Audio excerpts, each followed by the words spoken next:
at a Literary Princess. If you are new here, welcome. I'm a fifth-year PhD candidate in English literature with a focus on Victorian women novelists, and as you might expect, I love to read. Today I am going to be talking about the longest books that I have read and the longest books that I have on my physical TBR. This is in honor of the event March of the Mammoths, which is hosted by Jason from Old Blues Chapter and Verse. And the idea is to, in the month of March, begin a mammoth, which is a book of over 800 pages. I am currently rereading Middlemarch, which is 800 and some odd pages, and I am almost done. I'm going to finish reading it after I'm done filming. I got this idea from Jolene over at Bookworm Adventure Girl. She recently did 2 videos, one of the 10 longest books she's read and one of the 10 longest books she wants to read. I decided I'm gonna combine both and do 5 of each. So before we jump into the actual books, a little bit about how I am determining the length. I am using a mix of Goodreads and sorting it just by longest book. But I am also then going and checking my editions because I know that sometimes the Goodreads, even if I pick the exact edition I'm reading, Goodreads' information isn't always super accurate. So that's how I'm doing the books that I have read. And then for the books that I want to read, I'm again sorting on Goodreads by longest, but I am only picking the ones that I have on my physical TBR. And again, I am checking the page numbers because Goodreads is not always accurate. It's very frequently inaccurate. But, you know, it's fine. So, let's start with the 5 longest books that I have read. And we are going to go from shortest to longest. So the 5th longest book that I have read is Anna Karenina by Leo Tolstoy. Yes, it's a movie cover, it's fine, it's my love, Keira Knightley. This book comes in at 963 pages. Wow. And I read this back in 2018. That's very impressive for me, which would have been 2 years out of my master's program. But I really enjoyed this. I gave it 4 stars. There are definitely some points where I thought it was slow. We follow multiple characters, obviously the Anna Karenina of the title, but also, oh my god, am I gonna remember his name? Probably not. Levin. And I remember thinking Levin's parts were kind of boring. This is one that I definitely want to reread now that I am, almost done with a PhD program. Because I think I'll get even more out of it. I have really enjoyed all of the Russian literature I've read, although I was not old enough to appreciate Crime and Punishment when I read it. But yeah, this is a great book, worth the read. I will be rereading it at some point. And you will be seeing more Leo Tolstoy later in this list. The 4th longest book that I have read is actually one I just read in February, and this is Cecilia by Frances Burney. This comes in with notes, and I count the notes because with classics like this, I read the notes. This comes in at 1,004 pages. So I read this for Feb Regency, which was a readathon dedicated to reading books from and about the Regency period. Frances Burney was a very big influence on Jane Austen, and the title of Pride and Prejudice most likely comes from a quote at the end of this book. I absolutely loved this. I gave it 5 stars. If you've been watching my channel at all this year, you've heard me wax poetic about it a few different times. It's my top book of the year right now. Will something come along to knock it off? I don't know. I feel like that'd be really hard because I adored this so much. It didn't even feel like 1,004 pages at all. It just flew by. Coming in at number 3 is A Dance with Dragons by George R.R. Martin. This is the 5th book in the Song of Ice and Fire series, also known as Game of Thrones for the TV watchers out there. And this comes in, including the index of characters at the back, which I referenced constantly because there are so many characters.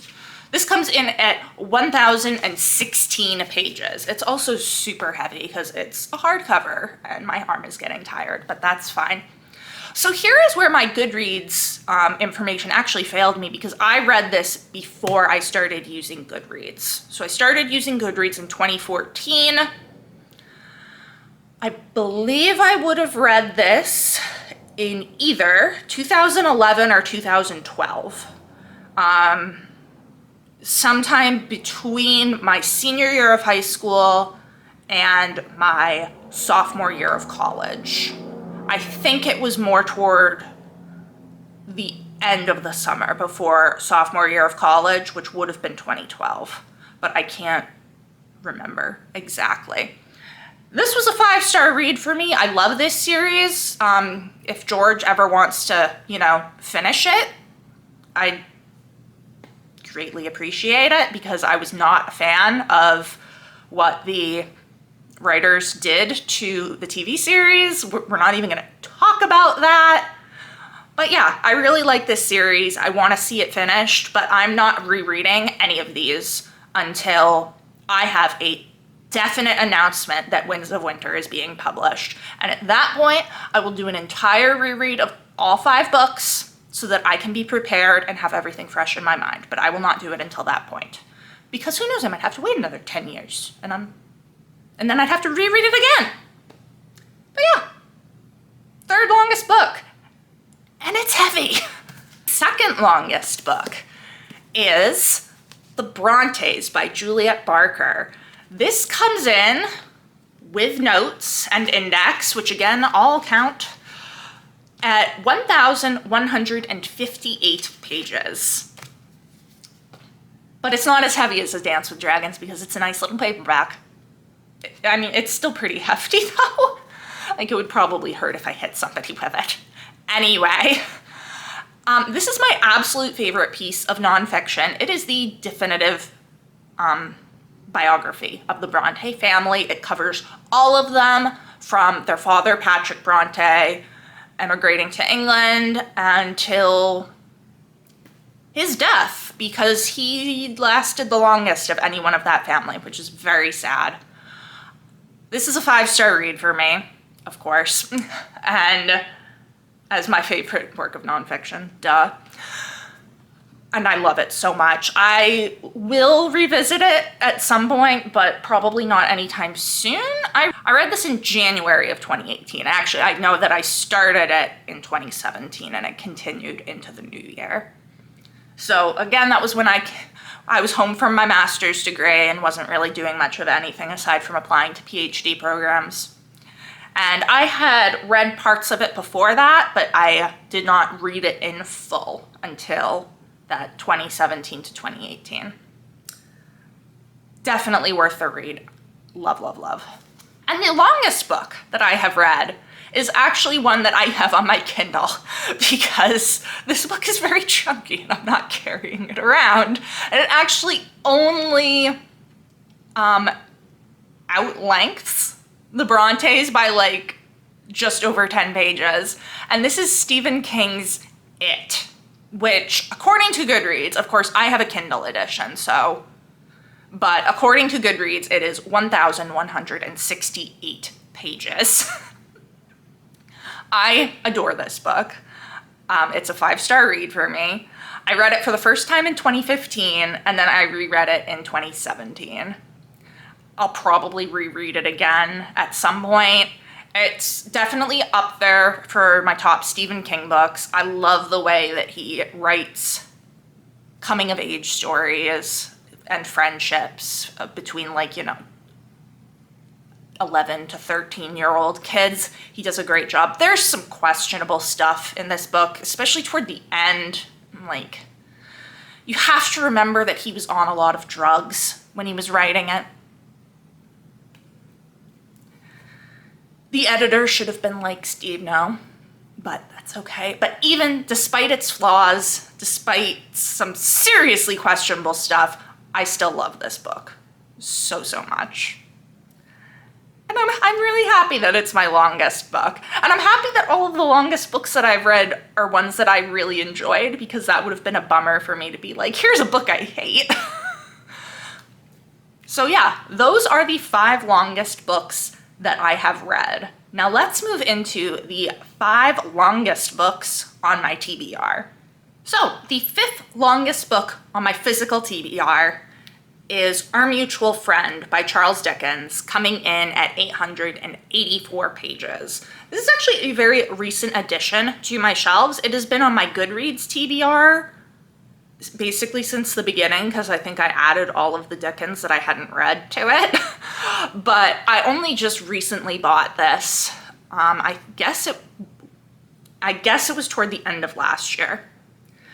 And I'm not sure when I'm gonna get to it, because it's a chunkster, obviously, or it wouldn't be on this list, but I am very excited for it. Katie from Books and Things speaks very highly of it. I think it's her favorite Dickens.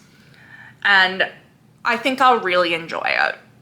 Coming in at the 4th longest on my physical TBR is an author that we saw on the longest read books. This is Camilla by Frances Burney. This is another very recent addition to my shelves. I bought it last May, and this comes in at 956 pages, including the notes. I'm so excited to get to this. I mean, I was excited for it anyway because I loved Evelina, but I really loved Cecilia. So now I'm just really, really looking forward to Camilla. I'm so excited. It's slightly shorter, but not by much. So this is on my list of 40 books to read before 40. I think Our Mutual Friend might be too. It's 40 classics to read before 40, excuse me. So hopefully I'll read it before I'm 40. I think I'm probably gonna try to read it next year, but you never know. The 3rd longest book on my physical TBR is another author that we have seen before. This is Under the Dome by Stephen King, coming in at 1,074 pages. And this one's heavy too, even though it's not even a hardcover. So I've actually read a pretty hefty chunk of this. I don't think I was quite halfway through. And that would have been back in 2013 or 2014 when the show first started airing.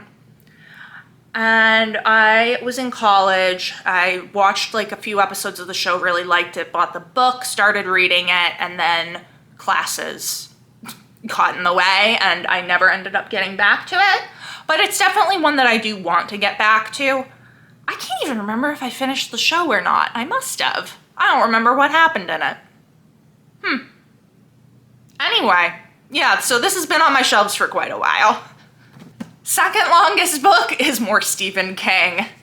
This is The Stand, the complete and uncut edition. And this comes in at 1,138 pages. Now this is another one that I got a pretty hefty chunk into. Oh my god, I still have my bookmark in it. Ha! I was 385 pages into this. That is a whole book.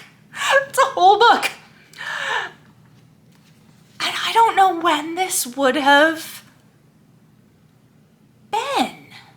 It would have been before I started the PhD program. Probably after I was home for my master's degree, so sometimes between 2016 and 2019. And you know what? I had been reading it and really enjoying it, but it's very dark. There's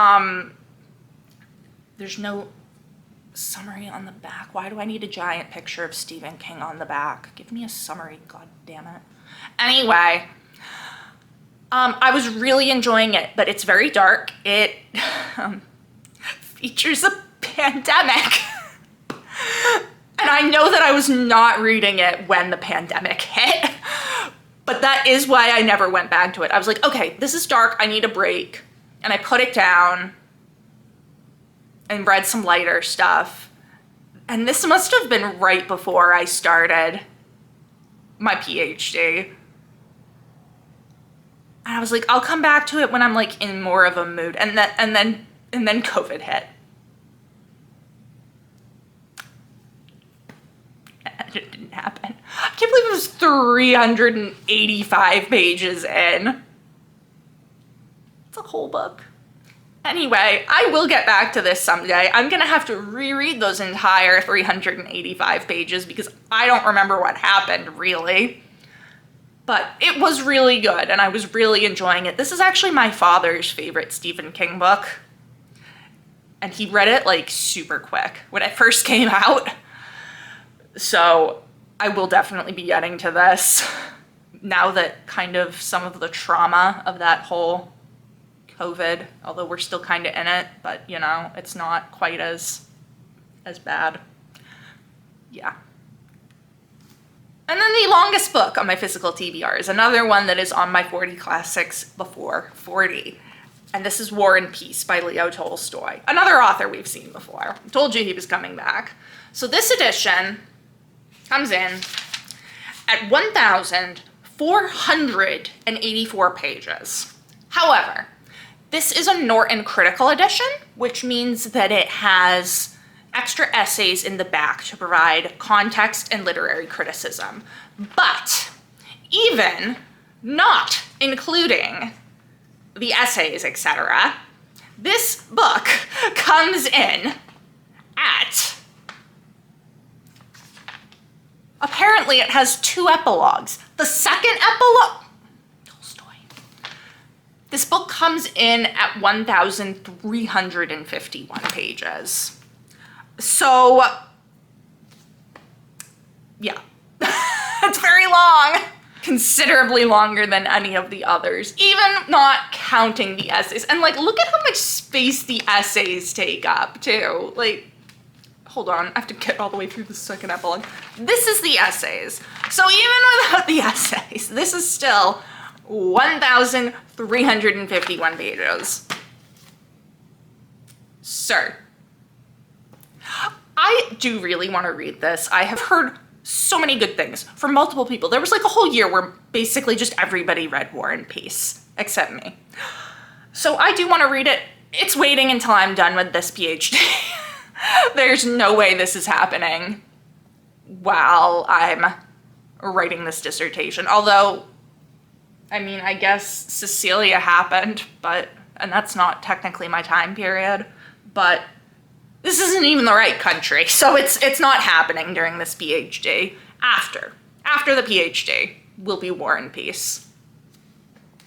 So those are the 5 longest books that I have read and the 5 longest books that I want to read that I own physically. Let me know down in the comments below. Have you read any of these? What did you think? What are the longest books you've read? What are the longest books on your TBR? If you enjoyed this video, please don't forget to give it a thumbs up, and you can subscribe to my channel to see more of my bookish content. It has been great chatting with you. I will see you soon. Bye.